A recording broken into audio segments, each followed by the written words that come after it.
off. Let's see how to change password Windows Server 2016. In the first step, click on Start button. After that, pick Settings choice.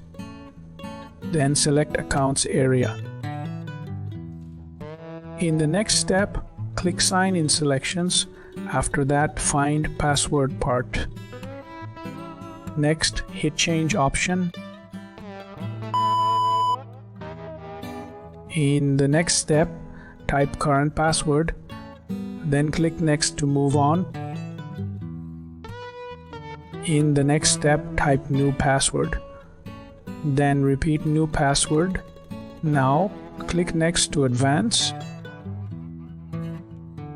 In the next step, click Finish to end. Now, shut Settings window. You are good to go.